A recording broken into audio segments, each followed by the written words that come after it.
Greetings, everyone. Pete Pardo here from Sea of Tranquility. Welcome to a very special edition of the show here on the channel. We've got a great guest here today. You're probably familiar with a ton of stuff that he's worked on, all right? Welcome, artist, designer of all sorts of album cover art that you are very well aware of, Mr. Ioannis. How are you today, my friend? How are you? Man, great Sunday morning. I'm just really happy to be here. Probably what's one of my favorite podcasts. Well, that's great to hear. Thank you so much. I appreciate it.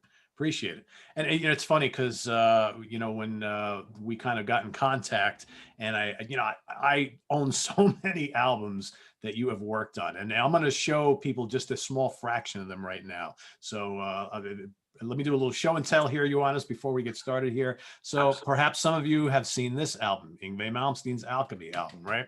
How about Styx, Brave New World, right? King Crimson's The Construction of Light. We're going to talk a lot about King Crimson today. How about Blue Oyster Cult, Curse of the Hidden Mirror? Perhaps you know some of these albums. I'm sure these two, right? The Spectre Within from Fate's Warning. How about Awaken the Guardian from Fate's Warning? I mean, these are iconic albums. Lynyrd Skynyrd, Edge of Forever. Lynyrd Skynyrd, 20. Wait, there's more. Generation 13 by Saga. Deep Purple, Abandon. How about the Allman Brothers, Where It All Begins? How about we got any Uriah Heep fans in the house? I know we do. How about the Celebration album, where they came out and redid a bunch of their classics? How about their big comeback album, Wake the Sleeper? Ioannis worked on all of these and a lot more. I didn't pull out the very first Dream Theater album, When Dream and Day Unite, and there's a ton of other ones, Sepultura. I mean, the list goes on and on and on. So welcome to the show. First of all, before we get into specific stories about some of these, maybe you could talk just briefly about kind of how you got into doing this, in the first place. This is becoming a cliche now, this story, but being Greek, me and my brother, my cohort, who now has his own company and handles international consulting for websites. We were the only two Greek brothers in the family who decided not to open up a restaurant like all everybody else in our family did. So I would, we immigrated. We came from Greece in the late 60s when I was a child, and I ate up American culture. Was, comic books, Saturday morning, Johnny Quest, and Batman and Spider-Man and all that. And I started drawing, and that's what I wanted to do. I wanted to be a comic book artist. So I started sort of getting into that field. And then in the early 70s, my parents thought they were going to return back to Europe. And they sent me ahead of time. So just when I got adjusted to American culture in school, now to go back to Europe, back to Athens, and start basically, new friendships, new everything all over again, right? And of course, by this point, I had graduated from listening to the Partridge Family to, rock and roll came about. And I remember clearly Christmas Day. My parents sent me first. They were going to come a year later, then they changed their minds and they shipped me back to America, and away we went again.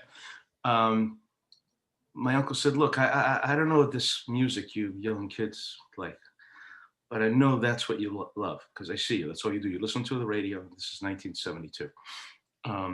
So listen, here's some money. Go down to your favorite record store. Merry Christmas, and buy what you want. Of course, I was ecstatic. I go running out. I bought 2 albums. I bought Demons and Wizards by Uriah Heep because they were big that year. And I bought Deep Purple, Machine Head. And little did I know at that time that 3 decades later, they would be my clients. You'd be hobnobbing with those guys. Yeah, right? that would be my clients, right?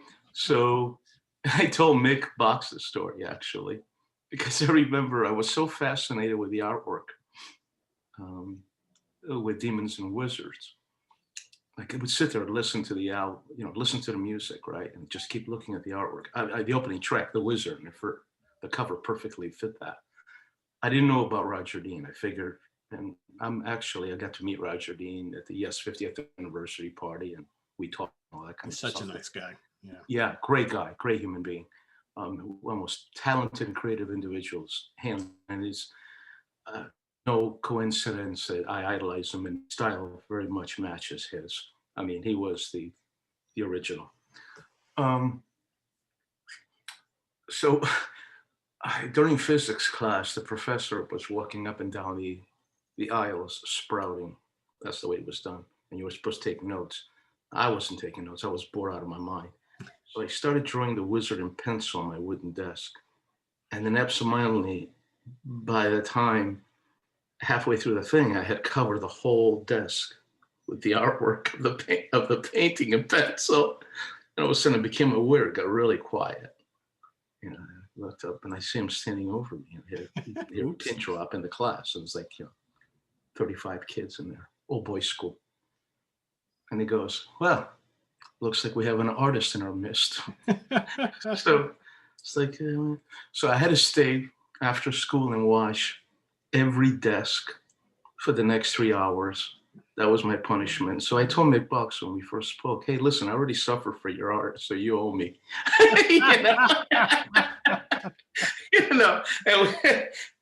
Mick's like, oh, all right.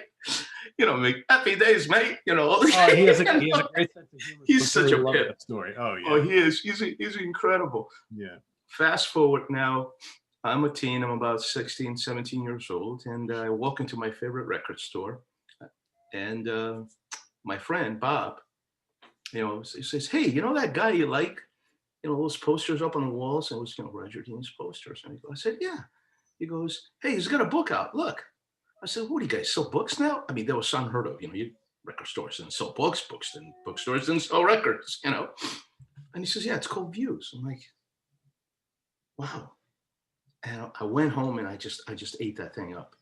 I was like, by that night, I had made a decision. This is what I'm going to do. I'm not going to do comic book art. I'm going to be a record cover artist. And I'm going to be just like Roger Dean. Blah, blah, blah, blah, blah. It started. My first gig was the club. There was I live in New Haven, Yale University, the heart of Yale University was there. So there was a ton of clubs in the 70s, because they had the drinking age was 18, not 21. So it was just a ton of bands. And a lot of bands came in. And the guy 2 streets down from us ran a nightclub. And I was, working until 2 a.m. So I worked on the weekends, put myself, go to school, college, work on the weekends, and did my artwork. And he ran out of ice. He comes up to me and he says, hey, listen, can I borrow some ice? I said, yeah, Bobby, sure. So I go back there, we had the ice machine because, they're running out of ice drinks. The machine had broken down. He goes, hey, by the way, your uncle says you're a really good artist. I was like, yeah, I draw, Hey, you want to do a poster for me? Band's playing next week. I'm like, he goes, look, I'll pay you for it. It ain't gonna be for free. I'm like, yeah, sure. That'd be kind of cool. So he gives me the name of the act, and black and white, and they make a print and they all over the town, playing tonight, whatever. And the name was Michael Bolton, which I'm friends with, who later became Michael Bolton, which I got to meet later because we had the same manager in the 80s at Lieber and Krebs, the company that managed him. They managed the Scorpions, AC/DC, Aerosmith. I met Paul O'Neill there when he was a young guy, and I worked with him on 2 projects. Paul went on obviously to do the Trans-Siberian Orchestra. He managed Sabotage. I passed on Sabotage, by the way. There's another. Oh, really? Wow. Okay. I didn't have time. And so he went to Mick Rock, a friend of mine. Me and Mick Rock worked together on a bunch of projects. And Mick done the famous Queen 2 cover, and Mick did the photo shoots and everything, the video, and it's just a whole, there's stories we can go into for the next 2 hours that I think you would eat up. But anyways, Brad goes, hey, wow, this is great. He gave me I think it was $50. I thought that was all the money in the world. I mean, that was killer beer money, right? I mean, 77, 78. I mean, you could fill up your car tank with $4 with gas back then, Goes, hey, you want to do some more? I'm like, yeah. By the end of that summer, everybody knew this Greek kid who did artwork for all the nightclubs. And I got to meet a lot of these people. And then I got to meet the record company representatives. I started doing rock radio stations. That's about the time I met Chip, by the way. he was young. He kept showing me his photography, and he wanted to do stuff. Later, me and Chip, I helped hire him to work for Mechanic Records. You know, he worked on Voivod and Dream Theater with me. So that's how far back I go with Chip. And then it just sort of started to take off. And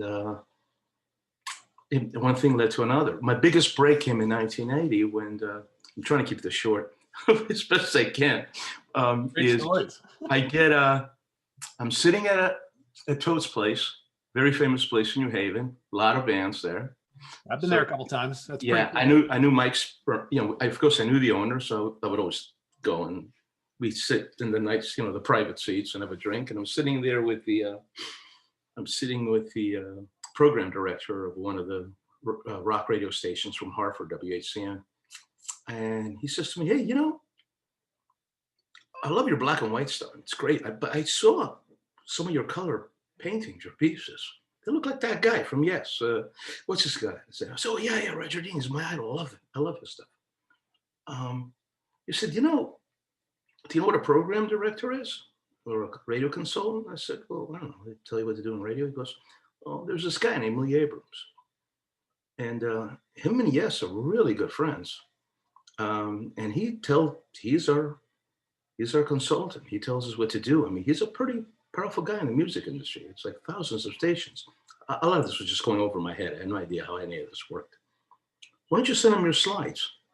You never know. I mean, maybe you'll do the next Yes cover. I'm like, no, hire me. They're Roger Dean. I mean, what the hell am I? He goes, well, send it anyways. This was summer of 1980. About 2 weeks later, I'm outside mowing the lawn, and I hear my mom, God bless her, comes running out, you know, broken English. You know, hey, you know, some guy from Chicago, Abrams, calling. I was like, what? Who's Abrams? I go running up there. He goes, hey, Ioannis, yeah, this is Lee, man. How are you? I was like, yeah, hi. He goes, yeah, I'm Lee Abrams. You sent me some slates. I said, oh, yeah, you're Ed O'Connell's friend. Yeah, sort of. As a point of reference, Lee Abrams created the format Superstars that changed FM radio in 1971. By his early 20s, he was a multimillionaire. He consulted 1,000 radio stations, including WNEW FM, you name it, The Loop in Chicago. He was quite very powerful figure in the industry. Consultant to the Moody Blues, Police, Iron Maiden, you name it. And of course, his favorite pet project was Yes. And he really worked very tightly with him. And he said, you know Chris Squires? I'm like, yeah. He's like, oh, I'll tell you what, you know, the record, Yes is doing a new album. You know, John Anderson is not part of the band anymore, right? I said, what? I said, yeah, there is no John Anderson or Rick Wakeman. There's these new guys. We're doing an album. It's called Drama. I'm like, okay. He goes, well, me and Chris started a production company called Onward. We're doing Gentle Giant Civilian. We're doing Drama. And, you know, we're thinking to do some other things. So anyway, I need a logo. I love your work. You want to do one? I'm like, yeah, sure. And he goes, all right, I'll tell you what. Yes is playing Madison Square Garden in August, the 4th. I'll never forget that date. 2 dates. But they're totally different now. You see what they sound like, they look like. He said, hey, and, you know, Roger Dean's back. He's doing the cover for them. I'm like, oh, okay, yeah, that's great. And he goes, why don't you come down to the hotel, bring the art. If I like it, me and Chris will buy it. You know, and hey, you get to meet the band. You know, you can come backstage and hang out with us. I'm like, wow. I go, right, okay, so, okay, great. You know, hang up, go right down, show my brother. Hey, George, what? Dude, we're gonna go meet you. The only thing that registered the whole conversation is, we're gonna meet Yes. It was like Charlie Brown, you're meeting Yes. Right? I gotta show some drawings too. Oh, all right. Yeah. Oh, yeah. George's like, what are you talking? What are you like? What are you high? What are you? No, I don't know. Some guy, some radio guy. I don't know. What, you know, it's like, all right.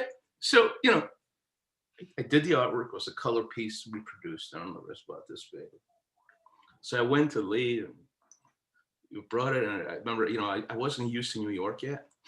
And, you know, so we go in there, you know, we wanted to impress. So we wore 3-piece suits because we wanted to look, you know, look real. You know, we go to the Parker Marina Hotel. He comes down. He looks like one of Yes's roadies. You know, he's got long hair. He's just wearing a Yes shirt, some jeans, and the VIP. And we look so out of place. It was ridiculous. Me and my brother, we go up to a suite.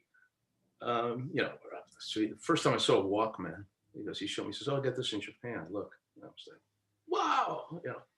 And he goes, "All right, let me see your." Brain. He was like, "Oh, this is beautiful, man." He goes, "It's great." He goes, "Hey, let me get Chris down here. See what he thinks." So I'm like, "Oh, okay." So I'm sitting with my brother, Lee. Chris comes in, and Hal was with him too. So Hal was talking something or other, and Chris comes in, and we were introduced and shake hands, and he looks at the art and says, he goes, "Hey, what do you think?" I goes, "Oh, that's beautiful. Yes, let's get it. This is great. Let's go with it." So as they were talking, I was telling my brother in Greek, right? And just telling him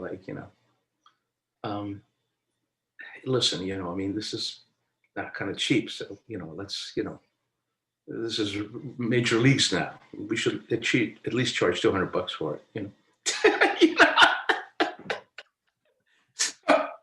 Joy's like, "Don't worry about it. We're covered." And so he goes, "All right, but what do you want for it?" I'm George jumps in and goes, "Make an offer." Lee goes, $5,000.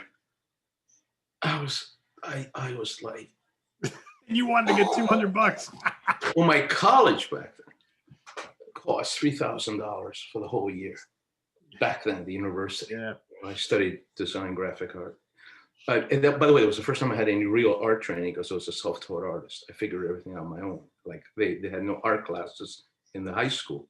It was an old boys private school, and they figured art wasn't important, back in those days. So Lee goes, "Hey, listen, I'll tell you what, I'll fly you down to Atlanta. Actually, forget the art." I said, "Do you want me to just give it to you?" No, I was like, "No, I'll send you some plane tickets.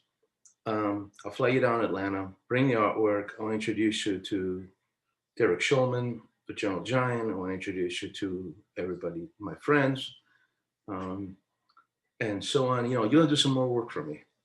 I was like, "Wow, okay." And in the limo, we went to Mexico Garden. The thing that I remember key about that was backstage.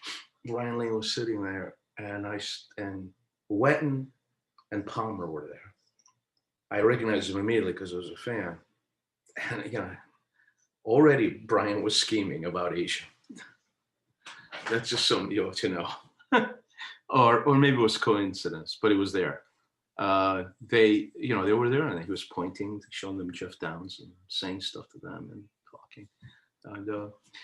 And it's been a hell. It's been a hell. The country, right? Yeah. It's been a hell of a ride from there, man. It's been a hell of a roller coaster ride. I can the amount of people that I've met. I think the best thing out of it that I can pull is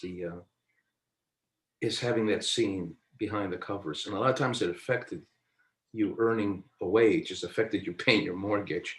So it was not a fun ride when that was happening, but it's just it's what you see on stage and what you see on the surface as a fan, but what goes behind the scenes is sometimes overwhelmingly insane. How things get done, because you're dealing with egos, creative risks, business decisions, people who invested a lot of money into this. And somewhere in the middle of all this cyclone, you have to create art. And that was not just for me. That goes for the musicians themselves.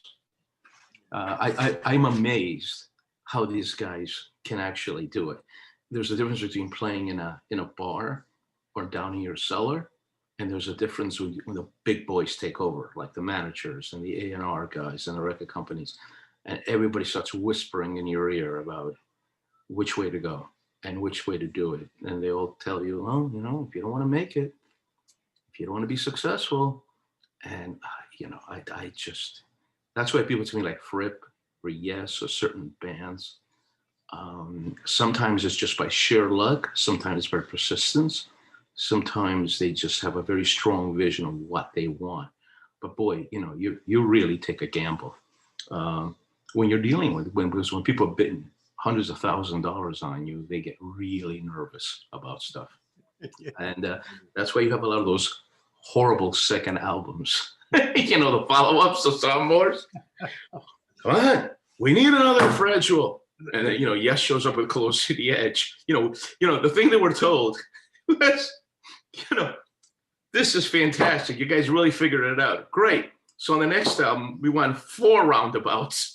And they show up with Close to the Edge, right? Not quite like, and magic. What?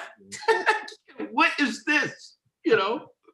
Or Tangerine Dream, when it first heard the first album that came out, Phaedra, Virgin Records put out. I mean, I just, for all the acts that I've done, the near misses that I had with projects, or for one way or the other, didn't go through or fell through or something went wrong last minute, are just as, Black Sabbath, Emerson, Lake and Palmer.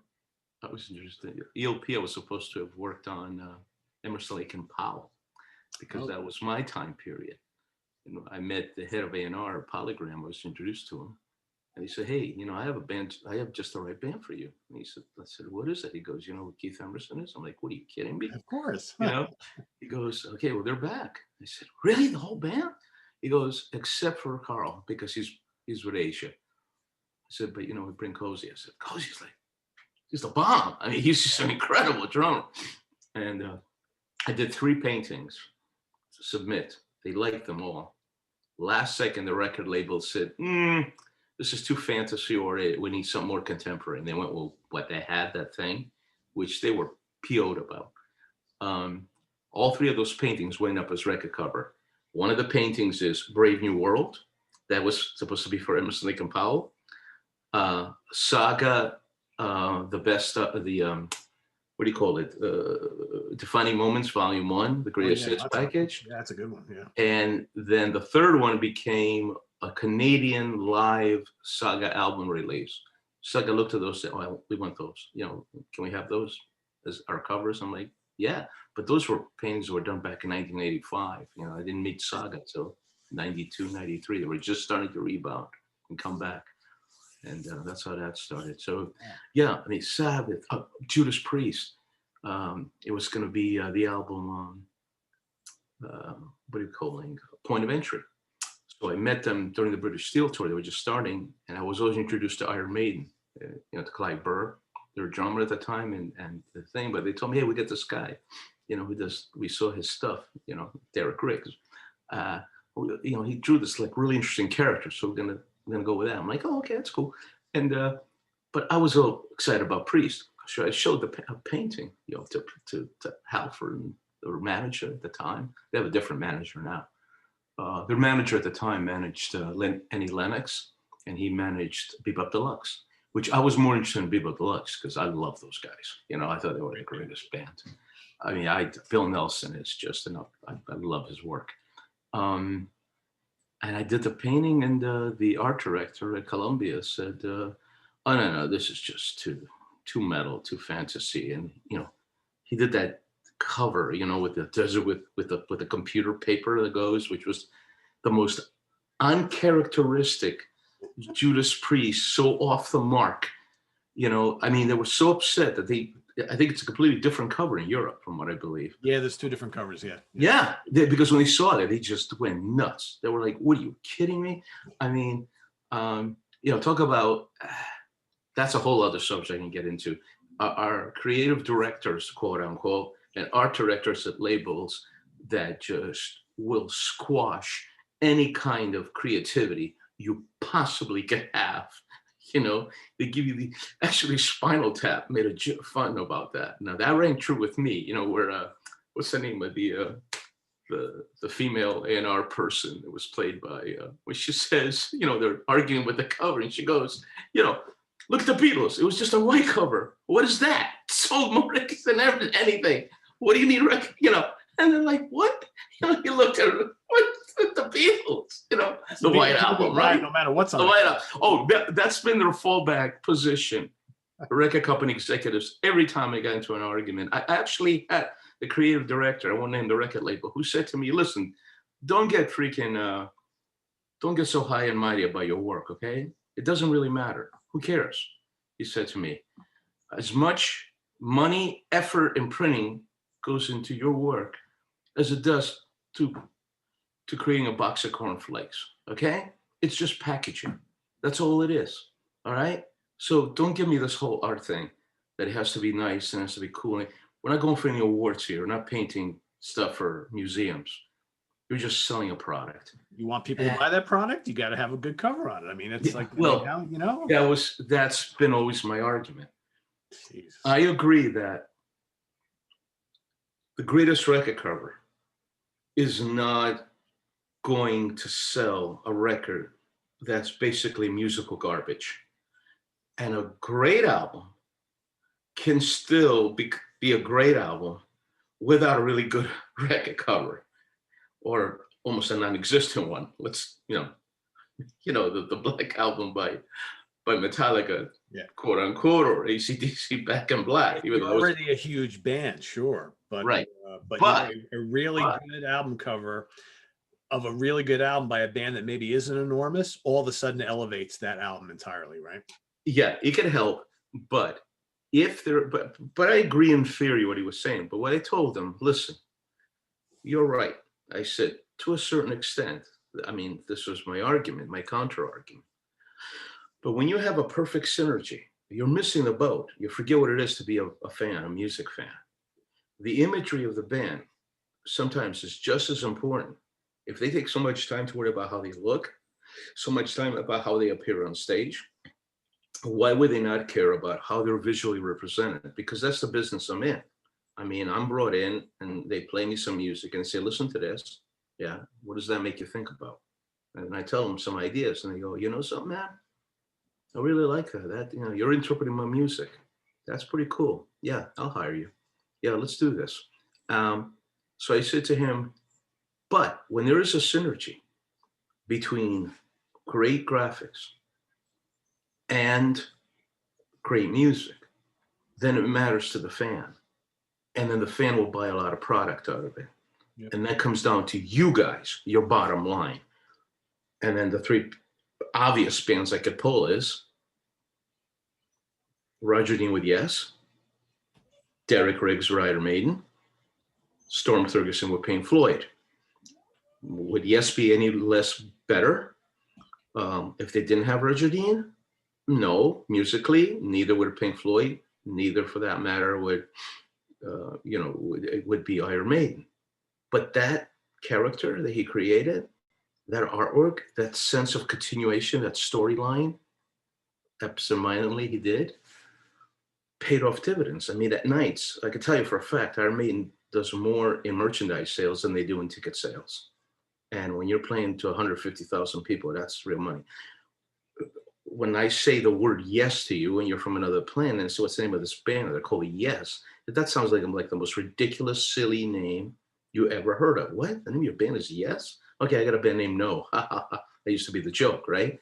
But when you say yes to somebody, the first thing you think about is that logo, that music, those surreal landscapes. So he's given them a vision. Even the name Pink Floyd, in essence, that's a pretty silly name if you really think of it, right?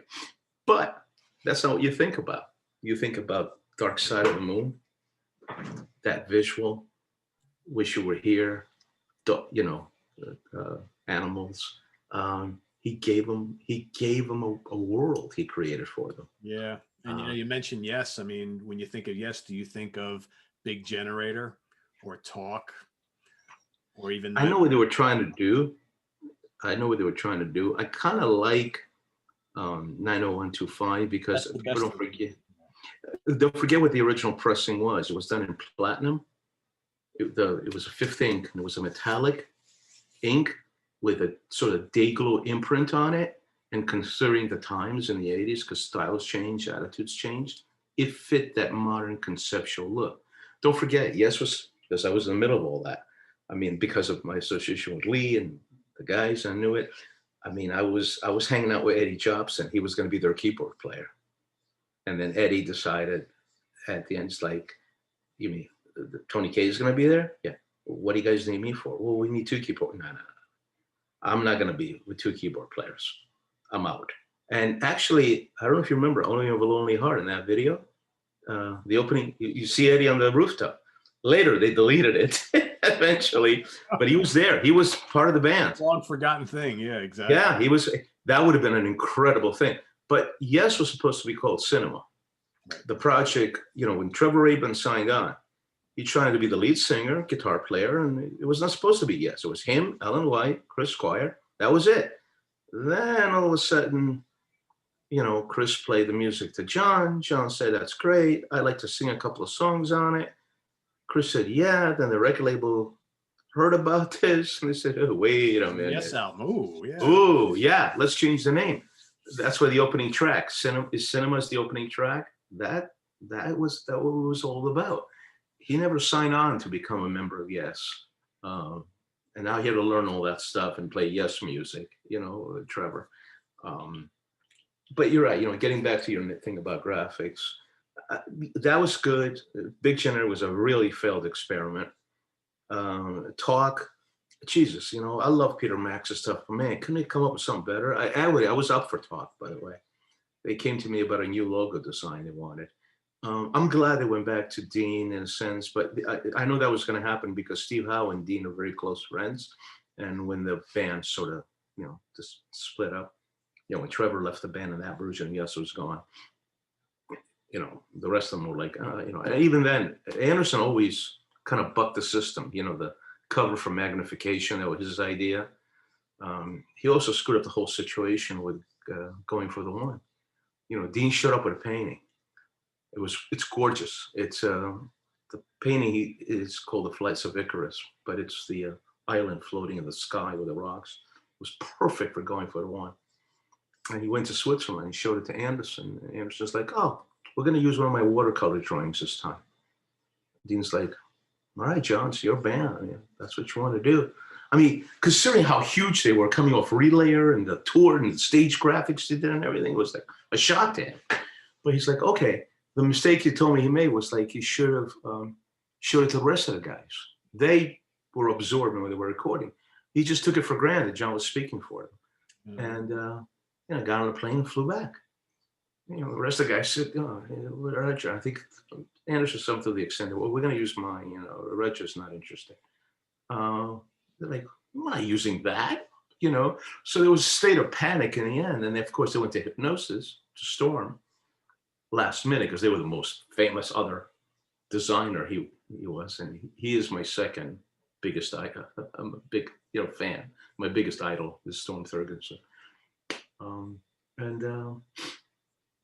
They weren't Going for the One, and it actually, Roger and Storm were very close friends, and to Roger's credit, they were thinking about, doing the 50th anniversary, of that coming out, and they recommended that this time around they remove the cover, the Storm did, and use the one that was supposed to be the record cover for the remastered release of Going for the One, and Dean said, "No, I'm not. No, Storm passed away. I love him. He was a friend of mine." He felt that he would be insulting his friend. Yeah, as much as I'd love to see it, that you're probably right. Yeah.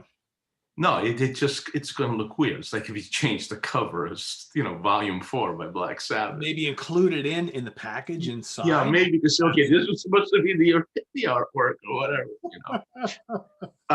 Okay, so here we go. I know what's happening. We're trailing off into these tangents, right? Storyland, right? This is the fun. This is what I love about your show, right? That we can do this, man.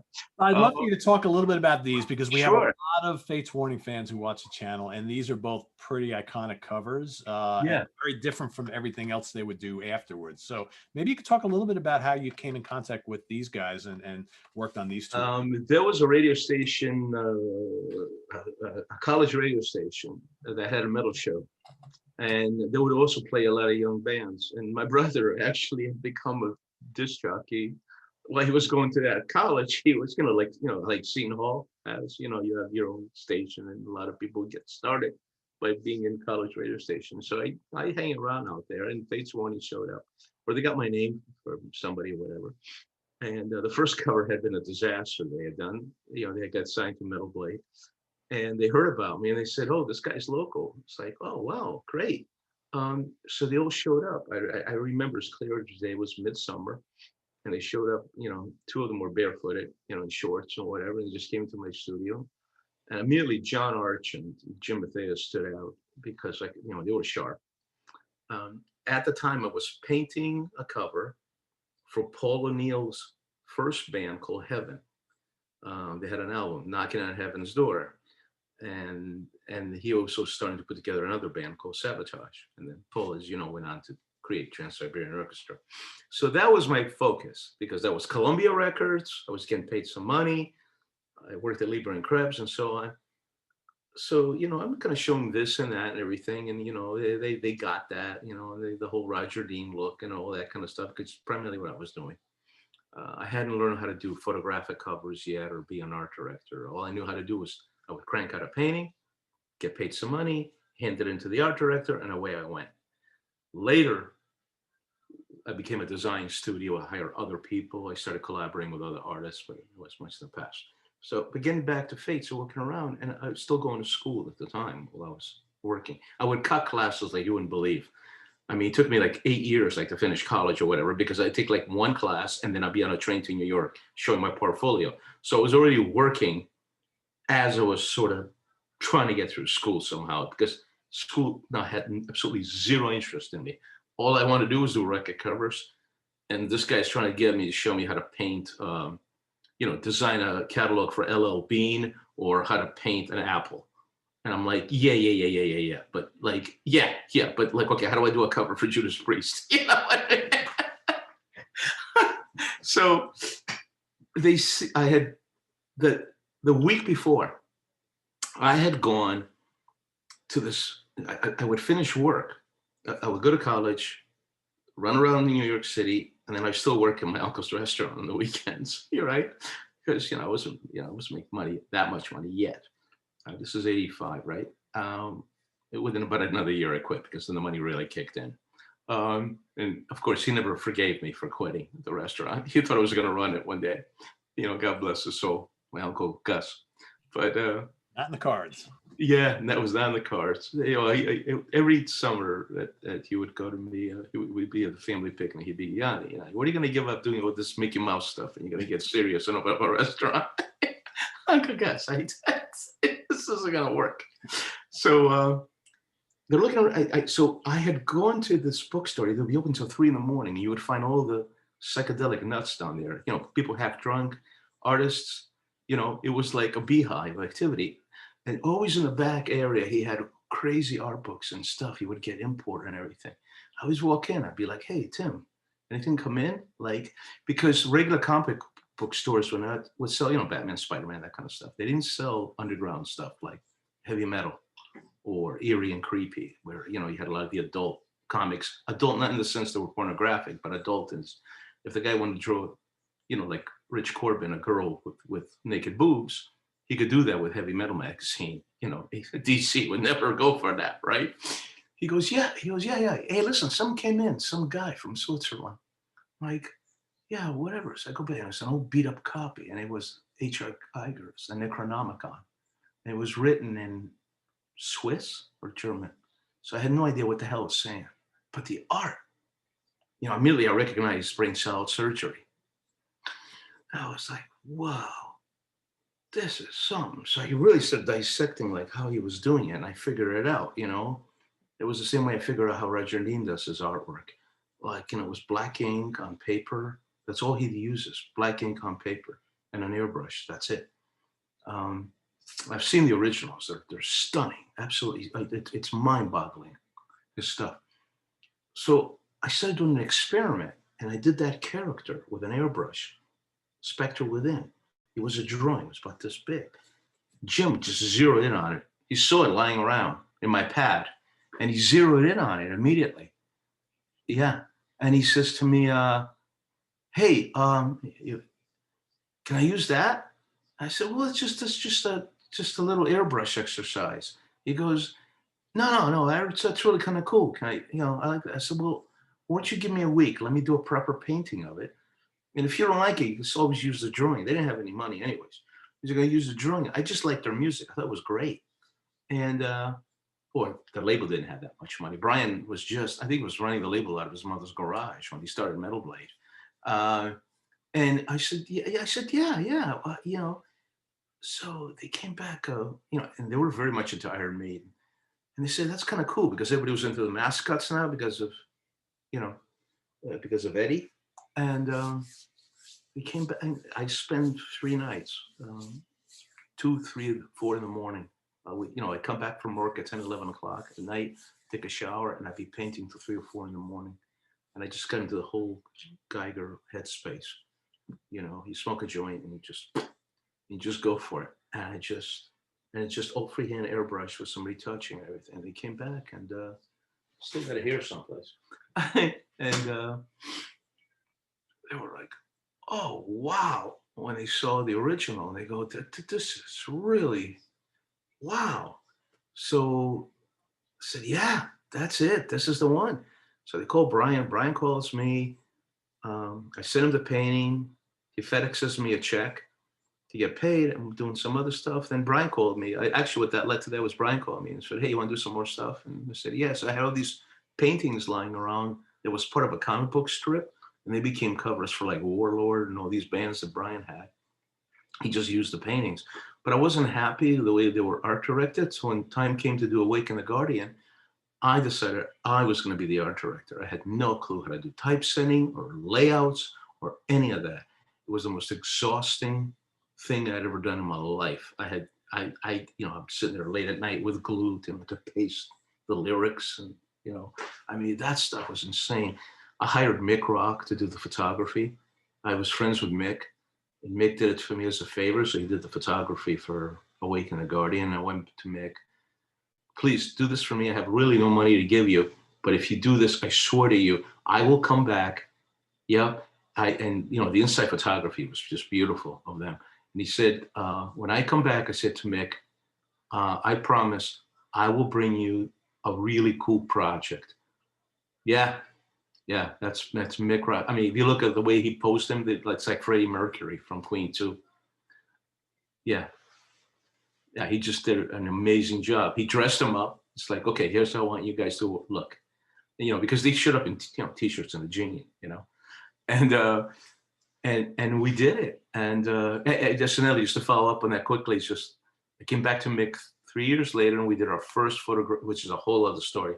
Our first cover together, which was Johnny Winter, and then I got Mick, believe it or not, his first platinum record 2 years later, and he got paid tens of thousands of dollars to do Extreme Porno Graffiti when we went to Los Angeles together. So I've been friends with Mick ever since. I'm working actually on a project with Mick on Queen right now. That's what I'm doing. Anyways, I think it's more information than you wanted.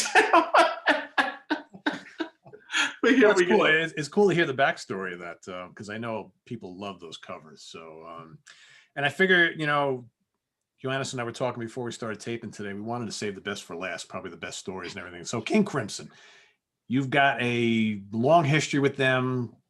You've worked on a lot of different covers of all sorts of different offshoot projects and things like that. So how did that all start? Because I know there's probably a humble beginning to that, which blossomed into, much more.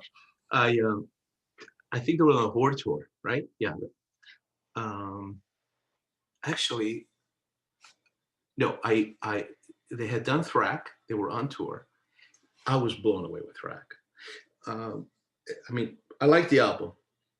I like Room right before that because they got into that thing where they would put like sort of like a teaser thing out, and then they would launch the real record. They did that with the Construction of Light. So I went to see. I was just, oh my God! I thought this was like about as cutting edge as you can get. I never, I kept looking for the synthesizers. There weren't any. I realized Adrian Belew was creating those sounds with his guitar, which was mind-boggling. And Fripp, my God, when they did their version of Lark Starring an Aspect, that band, I thought prior to that, just John Wetton's version on the live album was amazing. The way his bass with thunder, ba-dum, bum, bum, bum, bum. And, they did it. It was like, wow. Oh, so I was completely jazzed up. So now they're on the Horde tour that following summer. Chip's handling them now. So Chip goes, "Why don't you come?" And then, backstage, he goes, "Oh, I meet Trey Gunn." I'm like, "Oh, yeah, sure. That'd be great. That'd be awesome." So we go down there. He gets the conversation. Me and Trey Gunn really hit it off. We just talk music. He's a a Blue Oyster Cult fan, by the way. You know, Trey. Well, Trey started traditionally like everybody else, and then he got into the guitar craft, you know, with Fripp. And he's the one who turned me on to David Sylvian, because actually Fripp had approached Sylvian to be the vocalist, and then he went back to Blue, you know, for that version of King Crimson. Then that's why they did that album Damage together later, Sylvian Fripp. Great stuff. But Sylvian had his own career. You know, just didn't want to. So he says, well, I have an album coming out. It's going to be called The Third Star. You want to give it a shot? Let's do it, right? So he just took it on the word of Chip. He hadn't really checked out my work yet, right? And the biggest thing I'd done that year was the Allman Brothers, where it all begins, because I had tapped into that. It was doing jam band art. I had done artwork for Woodstock, the festival. I had done design work for that, and so on. So calls me back and was kind of worried. He's like, listen, you know, Robert oversees all this stuff, and you know, he's trying to get his head around, like, you know, this guy paints these mushrooms. What does that have to do with what we do? I was trying to explain to him that, okay, I'm a painter, but I just don't do one style of things. And that's a very hard thing back then to convince people, because, and I kind of caught on to that by the mid 80s. I realized very quickly that if all I did were paintings, I would be like a one-hit wonder kind of a thing. You would do a couple of stuff, you'd be known for, because, you know, Rush doesn't want to look like Yes, and Yes doesn't want to look like Pink Floyd, and Black Sabbath doesn't want to look like all of them. So your chance of working for all these bands is each one of them wants their own unique look. Okay, you may have a style. So as an artist, I idolize Roger Dean. As a designer, I idolize Hypnosis, because that's how Storm was able to do so many bands, from Black Sabbath to Pink Floyd to Led Zeppelin. So I always approached it from that point of view. So I said, look, just give me a shot to show you some comes. And yeah, I remember Trey going back to Fripp. No, listen, I've talked to him. He gets it. It's not going to look like an Allman Brothers cover. It's going to be different. And he's like, oh, all right. So this was it. And the initial copy, we came up with a, you know, the thing that I don't say I pride myself, but I get into is I always try to approach it from what a fan would want to see. Being a music fan myself, I could really tune in into that, into where I try to get into the headspace of the fan.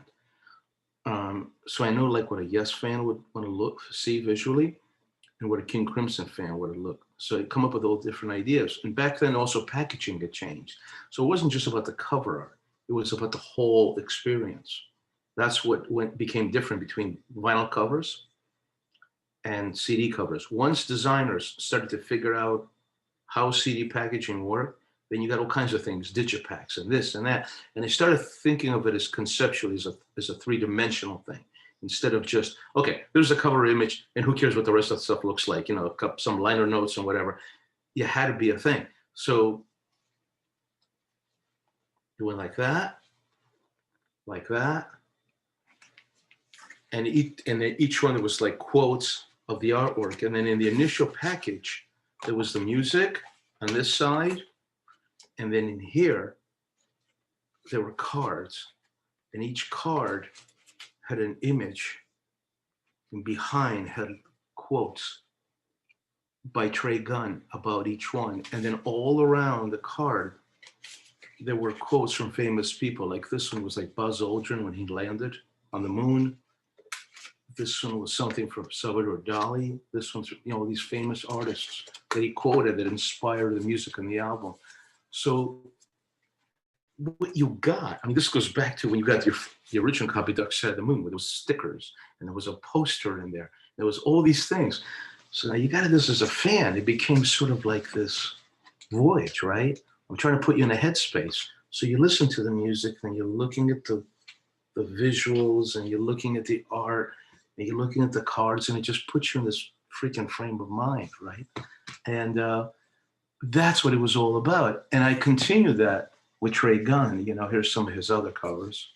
This came in a slipcase. And the booklet had different images. Yeah, Ioannis, could you hold it up a little more? Yeah, go look. There we go. Perfect. Nice. Yeah, look at that. Nice. And we always experimented with different interpretations of whatever we did. Now this was all going on, you know, and they all had stuff in it, different inserts, different this, different that. So now they're excited. I get introduced to the California Guitar Trio, and they were the opening act for King Crimson, as you remember.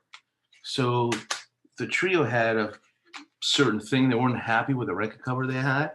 They saw what Trey was doing, and they're like, well, can you do something for us? And I was like, yeah. So I started doing work with them. I'm just trying to find the appropriate one. Okay, so this was my first one for them.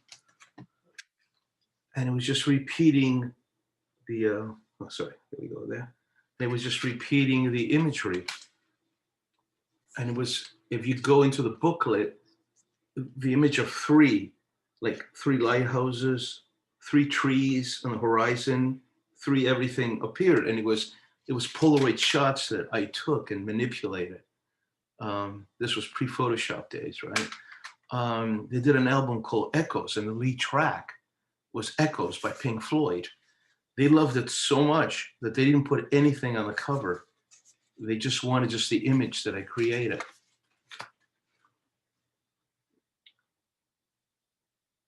And of course, I mean, that's like, you know, paying homage to Storm Thurgood. This could easily be a Pink Floyd image. Absolutely, yep. So that's my daughter, my niece, posed out in the middle of the water. I waited till the water receded on the island. I took the photograph and then I manipulated it, and then paying more homage to Storm. Then they came back to me with Tony Levin and Pat Mastelotto, and they did CGT3. So it was them, Tony, and Thing, and it's basically ambient peace and floating spheres. So it's a shot of a tree, and then it manipulated 3D. That's beautiful. So, yeah, and again, if you go into the booklet on this, on the slipcase, the floating spheres just keep repeating, and it's all these landscapes with these spheres placed strategically. So again, it's just creating the concept. So anyways, all of this led up to Construction of Light.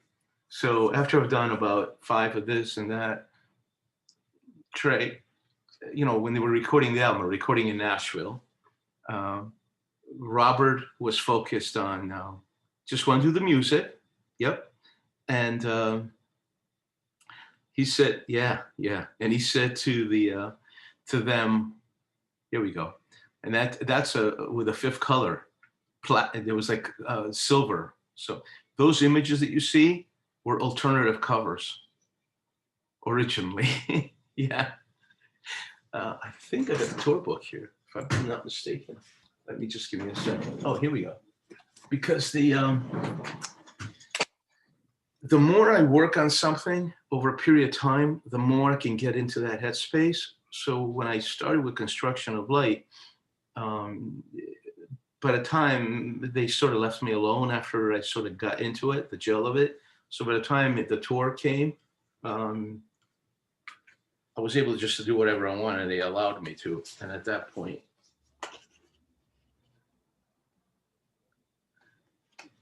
and very cool. Now he threw me a curve. That was one of the pieces of art. And he threw me a curve. He said, we're going to do a tour book. I said, okay, can you send me some band photos? And, you know, it's a tour book. What are you going to put in there? And Robert's like, no band photos. I'm like, what the hell are we going to put in there? What are we going to put in the, you know, it's a tour book. Yeah. But I thought the idea was ingenious when he came up with excerpts of his diary for each moment. So what we did is we put the diary excerpt here, and then I would create ambient images to reflect, just trying to find a centerfold here, to reflect what was going on at that moment. The centerfold is this, which was another cover idea. And that's a shot of Pat Mastelotto smoking a cigarette.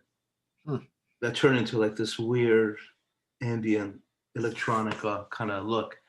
And the first thing I actually designed was the new King Crimson logo, which was vibrating. It was white and vibrating, and the star field, you know. So I submitted a series. I started, Trey, I still have the demos. So Trey sent me the demos, and I was like, oh man, I'm trying to get my head around this when I heard this stuff, because, you know, like what's your, you know, you're looking for lyrical content maybe, or you're looking for some kind of a guidance. I mean, you know, how do you conceptualize King Crimson, right? So I hear, you know, some of the new tracks, and it's just, I mean, it's out there, you know, it is really out there. I'm like, okay, I get where they're going with this. How the hell do I interpret this visually? Number one, and number two, you know, you don't want it to look like thrack. Some people like thrack, some people didn't. I know members of the band despised it, and other members of the band were okay with it, and other ones didn't care. Adrian Ballou's big beef with thrack was, I understand what Bill Smith did. He's a brilliant designer, but the way he put the lyrics, he created them as a body of art rather than lyrical content, which means there were no breaks, no things. You ever try to read the lyrics in thrack? They're impossible, right? It's just a block of type with no commas, no separation. So it's like looking at one of those word puzzles, like finding the word Waldo in here, you know? And the only thing I got out of, you know, that immediately that I got out of Adrian Ballou is, I want somebody to read my goddamn lyrics, okay? You know, however you design this, I want to be able to read my lyrics. So that was his brief, right? And Fripp, so the story is, Fripp pretty much was involved in the music, and he said to them, I don't want to be involved in the art. You guys deal with it. You know, Trey, you know, you got a good handle on this. Go with it. So me and Trey started to creatively, you know, put this stuff together. So I did 1, 2, 3, 4, 5 cover ideas. And a lot of them appeared in the booklet. And I submitted them. And I submitted one in particular that I thought was very strong. And I got a great response. But I kept asking, does Robert like it? You know, I wasn't getting an answer. But they liked it. So there's a whole, you know, back then, you know, when you're going to do an album, you go into this sense of, it's like getting ready for war. Everything is strategized in advance. What's the tour art going to look like? What are the backstage passes going to look like? What kind of artwork for the promoters? Artwork for promotional ads, this, that. So as I was doing the cover, the first thing I had to design was a promotional poster for the German tour, or Germany, or whatever. And that was the inside art for the booklet, the tour book. So I had to do that. So I had to get that approved. They finally went with that. I started coming up with all kinds of ideas. One of the ideas I came up with was, okay, one was the start field.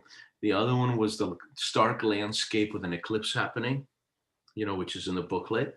One of them is one of my wife's friends, and a good friend of our family, was a physics professor at Yale. And he's moved on since, Robert Grover, great guy, pretty much my age, but brilliant. And I said to him, is there such a thing as a formula for the construction of light? He said, you know, like, he goes, yeah, creation of photons, yeah. I said, well, how do you do that mathematically? He says, it's 1 over 137. I'm like, oh, all right. So, okay. So I turned that into a piece of art, and that was one of the covers. And I figured, okay, that'd be kind of cool to see how long Crimson fans are going to do to figure this out. Because I know how fanatic they are. They're going to dig, they know nothing is by accident. Everything has a meaning. And I knew that would intrigue them. Like, what does that mean, right? So that was one piece of art that I did. And then he even drew the formula, and that became another piece of art. He actually drew a diagram, and I turned that into a piece of art. Trey Gunn had this early video camera kind of thing, and he was taking shots of these blurry images, these out of focus, and they look like surrealistic, ambient, electronic kind of nebulous things. I kept asking for a band photo. He gave me one, but it was done with his camera. Fripp didn't want to do a photo shoot, so he just didn't believe in it. So I got these weird images, which is actually, I cropped them and they became the back cover, right?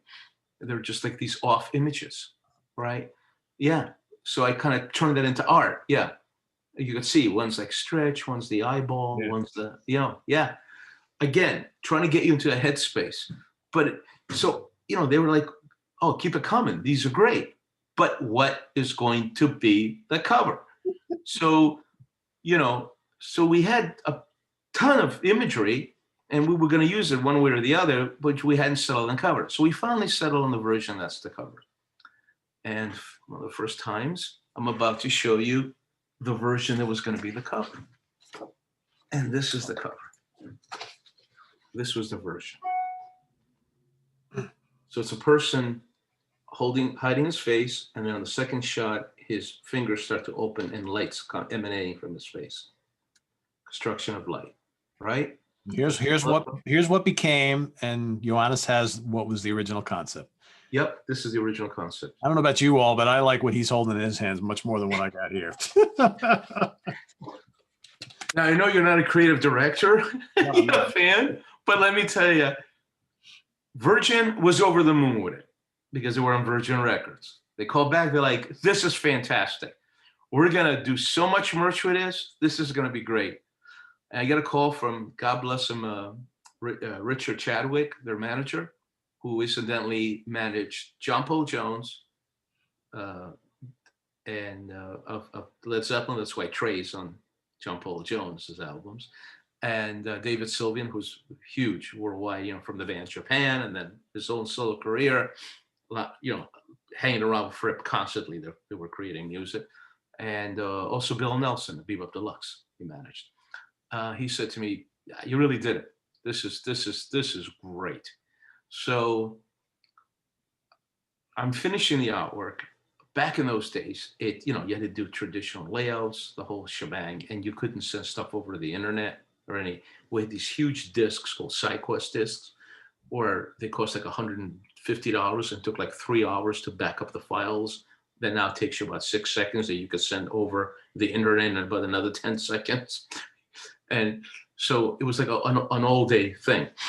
So, and there was a huge rush, right? The album had to be at Virgin Records on Monday morning because they were going to go to press the artwork. We had to go through the lyrics and the layouts and the thank you this and that, the whole shebang, everything is done. I get a call Thursday from my friend, Robert, and he says, hey, you used that? I said, yeah, 1 over 138. He's like, what? 1 over 138. No, it's 1 over 137. It goes at 38. Can't do that. You got to take my name off the credits. That means absolutely nothing. Nobody's going to know what that is. So now I'm panicking. I got to go back there and change that artwork. So I'm finishing this. I make it with the skin of my teeth. I finish. I back it up. Friday goes to FedEx to be in London by Monday afternoon. Virgin's Way. I was just mentally, physically shot by this point, because this was like a 2-month ordeal to get all this done right. And, no cell phones yet, no voicemail, answering machine. And I hear the phone goes off at 1:30 in the morning at my house. And I hear Trey Gunn's voice on the other side. I wake up, my wife's like, somebody's leaving a message. I'm like, what? I hadn't gotten used to this because we'd get calls from Ingrid Malmsteen. I get calls from Leslie West. And for some amazing reasons, they thought, they should call you at 1 in the morning, like I don't have a life. I had a little kid, so the thing goes off and I hear Trey, you got to call me. It's an emergency. You got to call me. This is nuts. I call up and I said, well, what's going on? He says, Robert hates the cover. I'm like, what? Or something to that extent. And I said, where's he been the last 2 months? I mean, we've been going back and forth, showing stuff.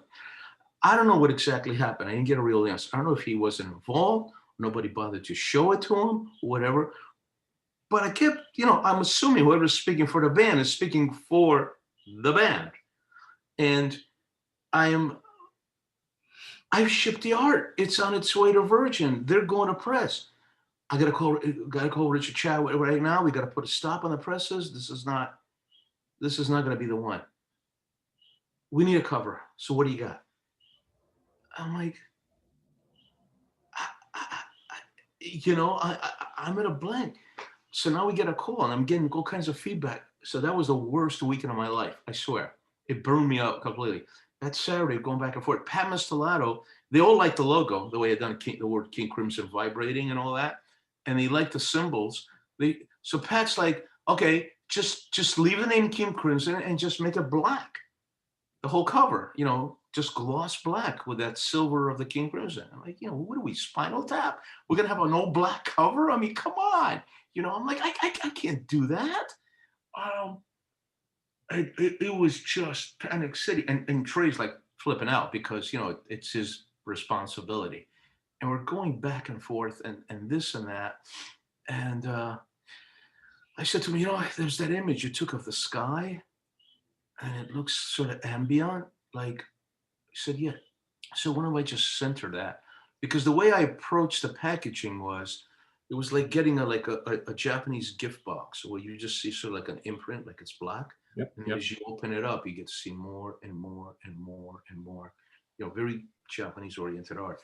And so I wanted to be as cutting edge, the visuals, the approach, as, as the music was that they were doing. And Trey goes, okay, what do you got to lose? So I ship it, I send it out. Another 48 hours of just waiting, breaking a sweat, because I've been through this before. I know it. The last second you could find yourself with something thrown out, and a designer is brought in, another one, unbeknownst to you, and he gets hired to finish your work, or for that matter, the record label pulls the final chord and says, okay, you guys, can I get it together? So we'll intervene.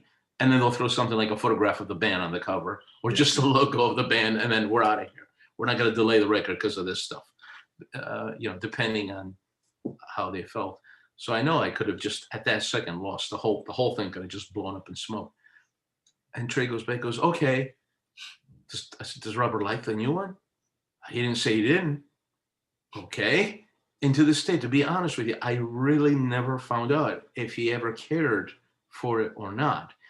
I went to see them. I was invited to see them when they played in New York, and I went backstage, and Chadwick brought me the packaging from Japan, and he gave me, I'm a fan of David Sylvian's music, so he gave me these limited edition David Sylvian packages and stuff.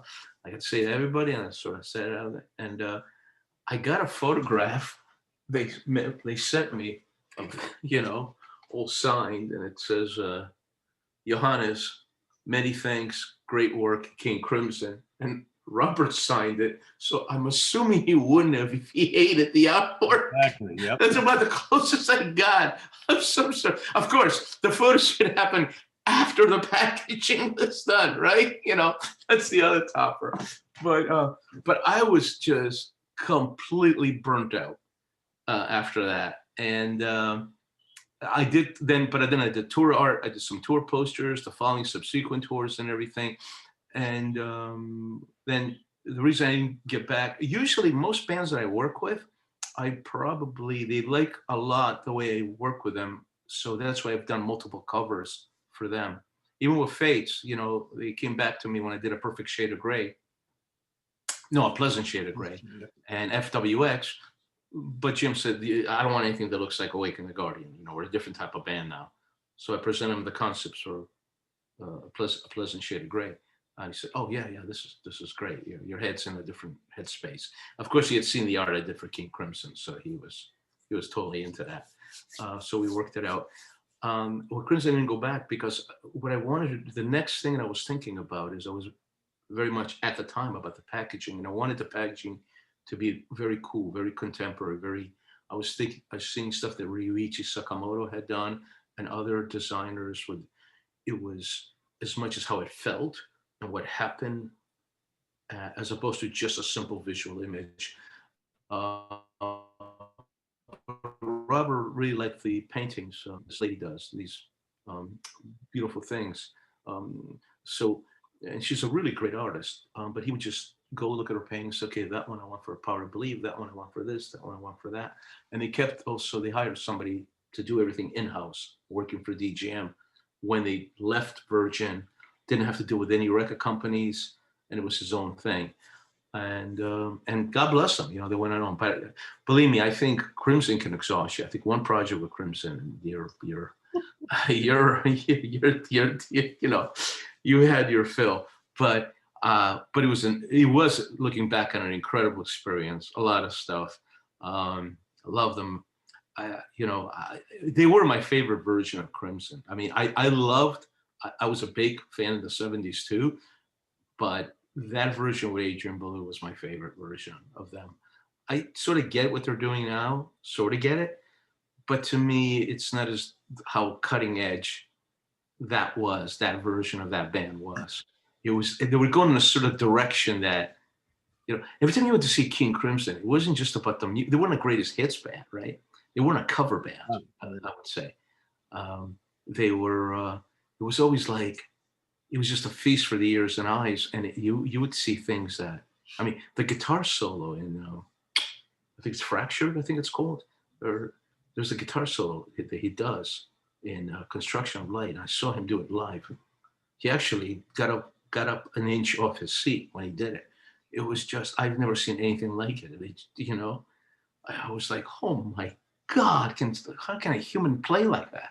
It was just the most amazing thing I'd ever seen. Or Adrian, my God, what a great voice he has.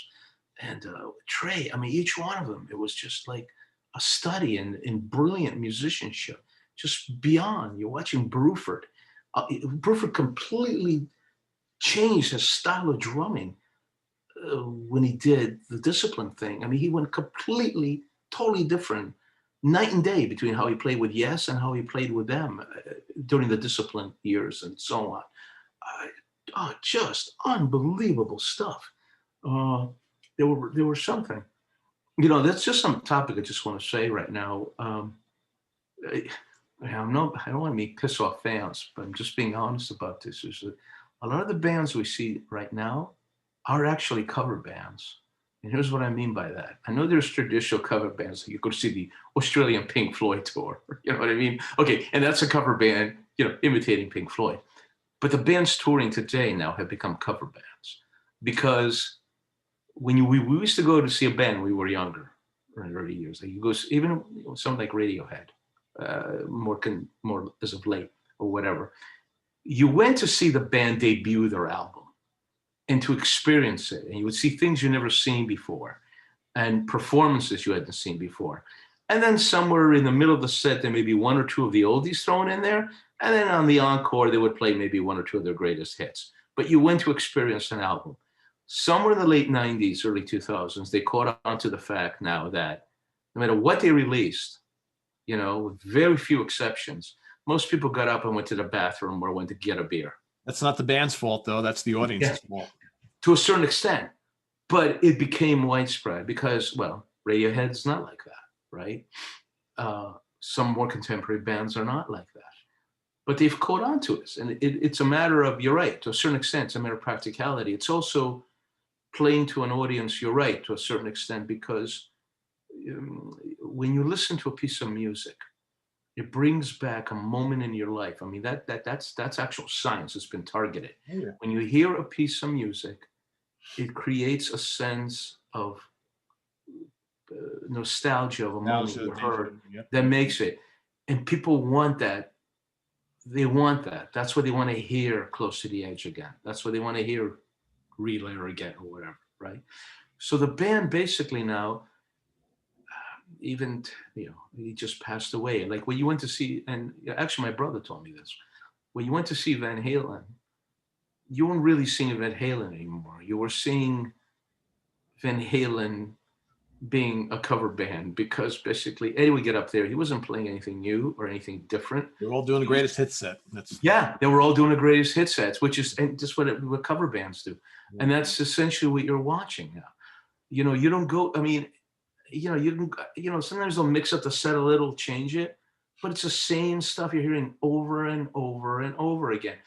You're not being challenged at all, and what are they going to change your mind? If you go to see Deep Purple, you go there to see them do Highway Star and Lazy and whatever, Pictures at Home. I had these discussions with Roger Glover. He was very frustrated about that. because he was about the new music. As an artist, you can imagine, you want to create and you want to go out and perform what you created. To go there and night after night after night, play a song you did in 1972 ad nauseum. And It's just, especially these bands that you're talking about who are still creating really good albums of brand new music that maybe yeah, 15 or 20% of the audience would love to hear that stuff live, but the vast majority are not going to pay their 50, 60, 70, $80 to go see Deep Purple or Blue Oyster Cult or whoever play 75% newer material because they're not interested in that, right? They haven't yeah, bought the no, albums. They no, haven't you're right. heard the albums. Yeah. All they want to hear is, Smoke on the Water, Highway Star, Lazy, The Woman from Tokyo, all those songs you're talking about. And it's got to be frustrating beyond belief for them. Oh Granted, yeah, they're making good money doing it, but yeah. musicians, there's that creativity thing, right? That doesn't satisfy. No, no, no, it does, and but also they allowed it to become commonplace too, Yeah. because like I said, not everybody does that, right? I mean, either you like it or you don't like it. Robert's trying different things, which Oh, include, God bless them for that. Because I've yeah, seen Crimson twice the last handful of years. They're pulling all sorts of stuff out from the yeah. archives. And You may like, you may not like it, but at least it's not the same thing. He's not going up there with a disciplined lineup and playing the whole album. I think one of the things he's not doing is what's become very popular now, which is a band goes and performs one of their legendary albums from beginning to finish. That used to be kind of cool. Now it's become sort of like part of the deal. Like you go to see Judas Priest, and it's like, okay, tonight we're going to do British Steel. Okay, it's cool. It brings back a lot of great memories, but they play maybe one or two of the new album. So then the point becomes, why are you releasing a new album? You don't even play it. I yeah. can't even go see it. And I You can know? appreciate the playing the classic album thing, but they're doing the same albums all the time. I mean, you Yeah, mentioned Judas yeah, Priest. I don't want to hear them play British Steel. Play Stained Class. yeah, You yeah, know? yeah.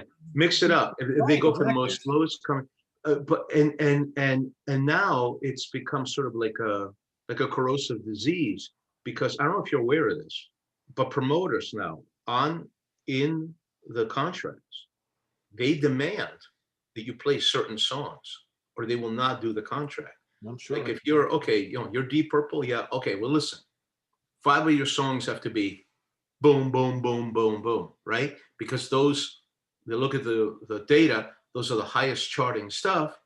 And what they want is they want to sell tickets, and they don't want the word to get out by the fans. So put the set list, and you're a fan, and you think, okay, Yes Relay was one of the greatest things you heard, and then you hear they dropped it from the set, and then you're going, oh, I'm not going to Not go gonna see go. that. Oh, the whole reason I was going there was to see them do Relay. Yep. I'm not going to do that, and so on. I mean, you would even watch it real time in the mid '90s. Yes was releasing a new album.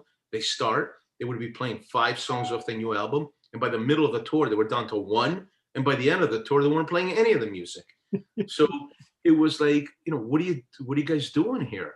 Um, it's again, I understand the science, the old give people what they want to hear, but if you don't dare, you don't try new stuff, then what's the point? I might as well have a jukebox. Yeah, and you know what it comes down to, you honest. I mean, it's not the 70s or the 80s anymore. The 70s and the 80s, and even further back than that, bands would put out an album. They tour to support the album to help boost sales of the album. So they would play 3, 4 songs off the current album and some classics. Nobody's buying albums anymore. So there's really no incentive for bands to go out and play a handful of tracks from their new album because people just aren't buying them anyway. They're buying songs, they're dead, they're streaming, all that kind of stuff. It's a totally different mindset where the industry is. And it's frustrating for me as a longtime fan of music in general who lived through all that to see where it's at today. And I feel for the artists. I totally do. Because I just think that as and again, I'm going to probably piss off some people, but as a music consuming world, we've gotten pretty damn lazy. We've gotten really lazy, and it hurts the artist in the end.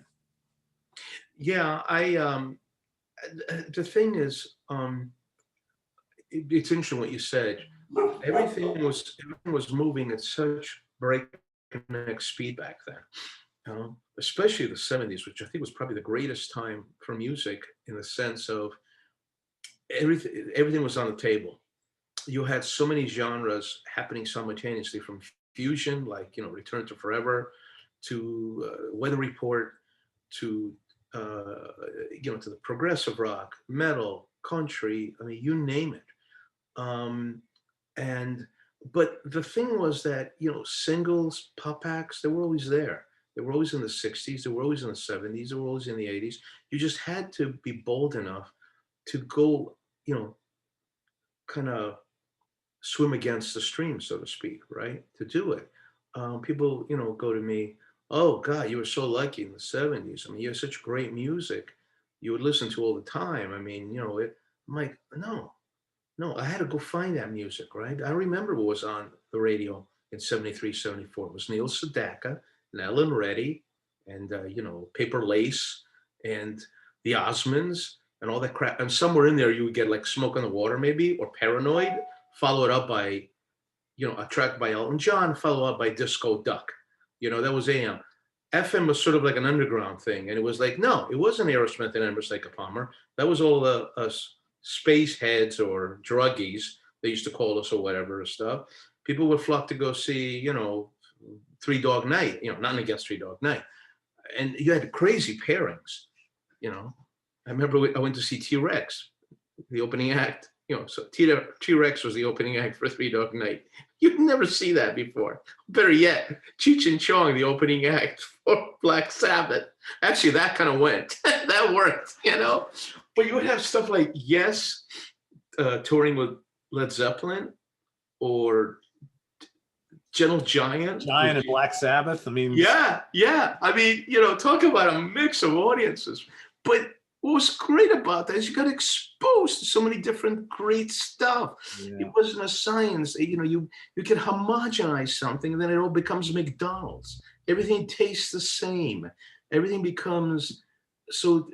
There's an indulgence, and it takes to be brave to get up and to say, no, I'm drawing a line in the sand. I'm going to create this. And if you like it, buy it. And if you don't like it, don't buy it. And also, people, streaming, of course, undeniably, streaming right now is instant gratification, right? You get it. But to me, what streaming has replaced is the cassette singles, the CD singles, the 45s, and it went right down the line. I remember coming in, people, oh, do you have the new so-and-so? Yeah, it's on CD single. Why don't you, well, the CD single is $4. Why don't you buy the CD for $7? No, I just like the single. Yeah, but that's kind of crazy. Why, that mentality. But it's been proven that if you become a fanatic of the band, then you want it all. And you're not going to be satisfied with a digital download. You want the lyric sheets. You want to know about the band. So now they caught on to this idea. So now you got the Immersion series, and you got this. Now that they figured out the people they want physical, now they're going gangbusters. So that's why you have vinyl has come back. But they view it in a weird way. They view vinyl as a piece of merch, not as a delivery thing. So you can download the album, you put it on a stick, but then you buy this because my daughter now has all of a sudden discovered the beauty of artwork on music. She's 27 years old. She didn't get that when she was 14 or 15, right? And a lot of those bands have just I don't think there's ever going to be a time like this again. I think it all came to a grindy halt in the mid-90s. But they're out there. There's interesting things going on. I think Steve Wilson has done some amazing work. I'm not a big fan of the new album, but I get where he's going with it. I'm just not a fan of where he's going with it. If you like Spiders from Mars and you were into that type of David Bowie, you weren't that crazy about his whole Thin White Duke thing. It all depends. Yeah, it's an interesting world we live in. It'll be interesting. Think of it. Everybody goes along with something until somebody stands up and says, "No, I'm not going to do it this way. I'm going to do it in a different way." And they do, and then all of a sudden he's the new Messiah, and everybody goes running in that direction. I've been told, "Hey, listen, you're not going to be around soon. Nobody cares. You're going to be phased out." Who cares about album graphics anymore? Who cares about anything? I was told this about 4 years ago.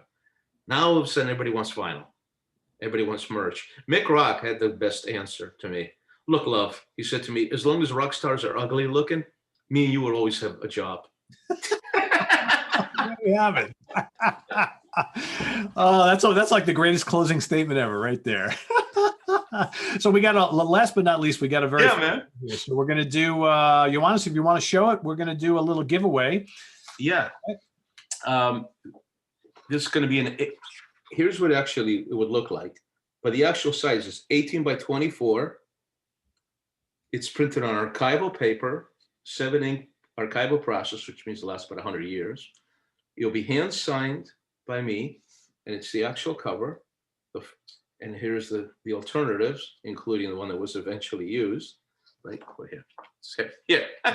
And if I think, I'll let my friend Peter here, who's been so kind today, to figure out how he wants the contest to be. But one of you guys, if you answer the question he comes up with, whichever it may be, it could be King Crimson related. It could be just simply, maybe we stay in the avant-garde music, world. You could hit him something like, who was the third drummer, and whatever, something that would really challenge them.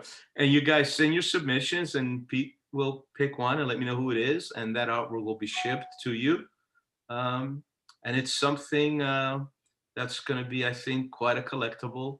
And Pete has the honor of being the first person to ever showcase this. There you go. So here's how you guys are going to be able to find the question. And the question will be posted probably later today. There's going to be a question on the YouTube channel. If you go to the communities tab is where I post all sorts of relevant information on about upcoming programming and all that kind of stuff. There is going to be a question there. It's probably going to be Crimson related or something along those lines. And the first person who answers it correctly, I will contact you. I'll give you an email address that you can send, that you can reach me to give me your address. I will then pass it on to Ioannis, and he will then ship the signed thing to you. So that'll be pretty cool. So look for that later today. So again, the communities tab here on the channel. It's very easy to find. You got, in fact, I'll tell you exactly how it's laid out. So if you go onto our channel, you got home. Well, these are all the tabs: home, videos, playlist, community. It's the fourth one from the left. So you just got to go there and you'll see the question. Submit your answer, and we'll take care of it for you. If you'd be so kind, it would be great if you just add that thing for people who commit. You're going to just plug the website and my Facebook page. I would love it. And I tell you, man, this is I've got maybe another 4 interviews coming up, but this one was the most enjoyable interviews I've had. I love talking to you. I love your show. Thank you. Martin was on the money. We could talk someday about a book. I love to talk to you some other time. Any other time you want, I could give you some really great introspective behind the scenes stories. I could tell you some things that I've seen were mind boggling. And I'll leave you with this one. How about one that I knew Michael Bolton was the lead singer of Black Sabbath for 2 weeks? How about that one? Yeah. I've heard rumblings. Yeah, no, that was real. Imagine. That was real. No denying the guy has a great voice. And he had a voice. He was a hard rock guy back in the day, right? He was, right. With Blackjack and, yep. And just some insane stuff that zigs and zags, like what Fish was considered to replace John Anderson. Oh, that would have been weird, man. That would have been weird. It probably would have been weird, but I mean, I'm a huge Fish fan. I can. Oh, I love Fish. I did a single with him. I love him. A great guy, very headstrong. I met him at I met Marillion when they opened up for Utopia. We were young, early 80s, out in the pier. WNEW FM used to do concerts in the pier. Yep. Backstage, we hung out with him. It was just, and Fish was just, he was a riot. He was just such a magnet. I mean, you knew this guy was going to be something. He was just an incredible personality. Bigger room.